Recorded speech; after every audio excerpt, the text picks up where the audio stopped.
But let's, of course, start with the United States of America, where the voters across the 4 states in the United States are lining up at the polling stations to cast their ballots in what, of course, is being dubbed as the first major electoral test for the Democrats and the Republicans ahead of the 2026 midterm elections that will happen next year.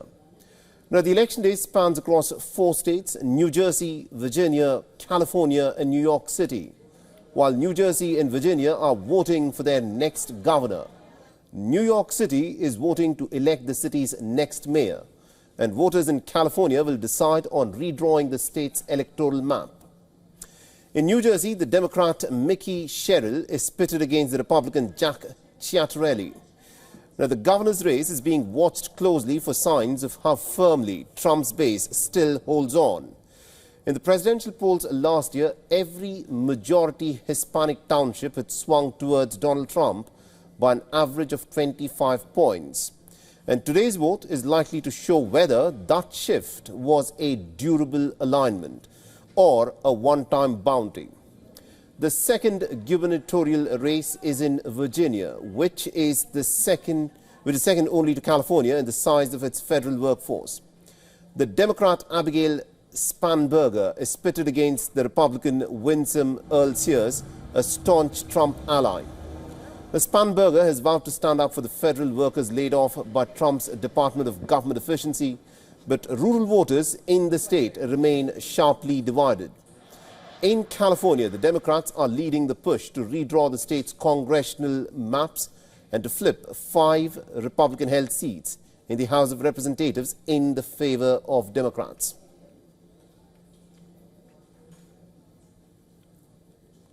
The polls say that more than half the likely voters favored the proposition, but the most high-profile electoral race is in New York City, where the Democrat Zohran Mamdani is leading the polls to become the city's next mayor.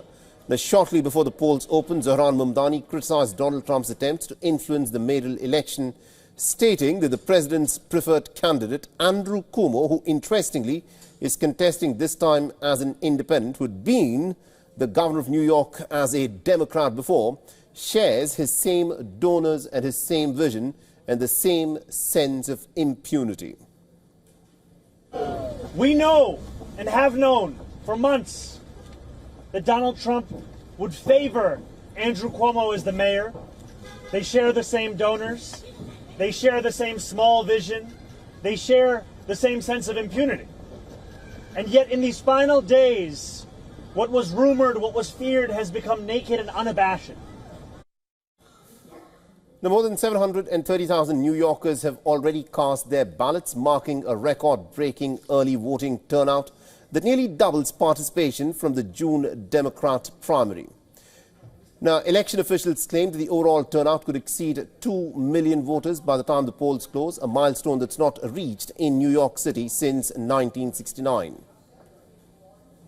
I'm just going to put it out there. I voted for Zoran. I think he is definitely the best candidate.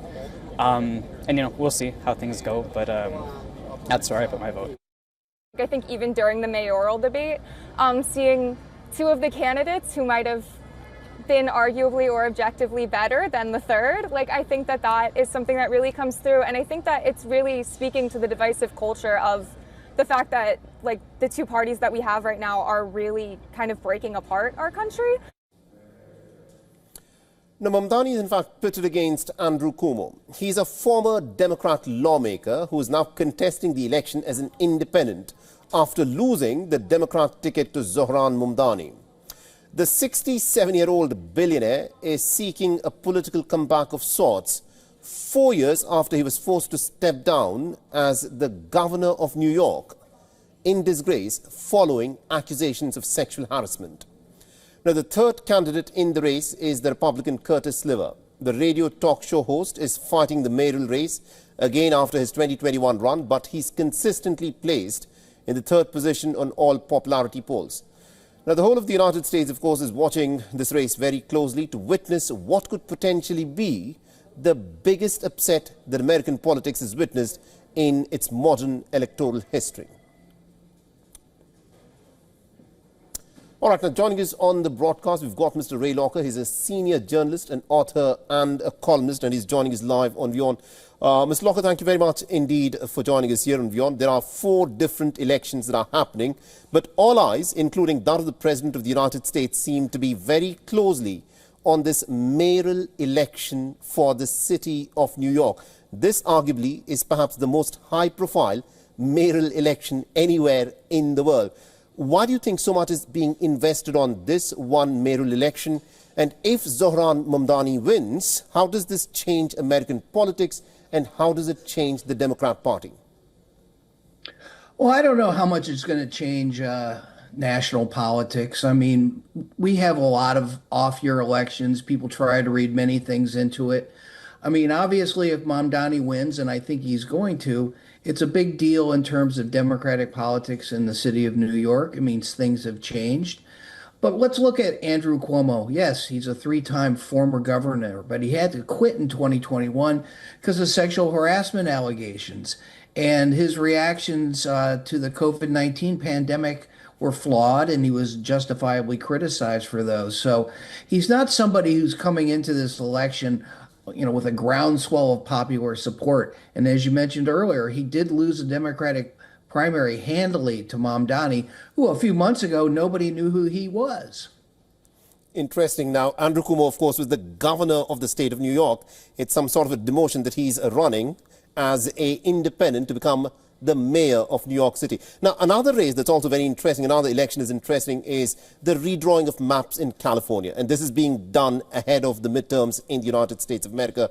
A lot of people would say, is this a moral thing to do, to try to redraw the maps, to try and gain some kind of political advantage?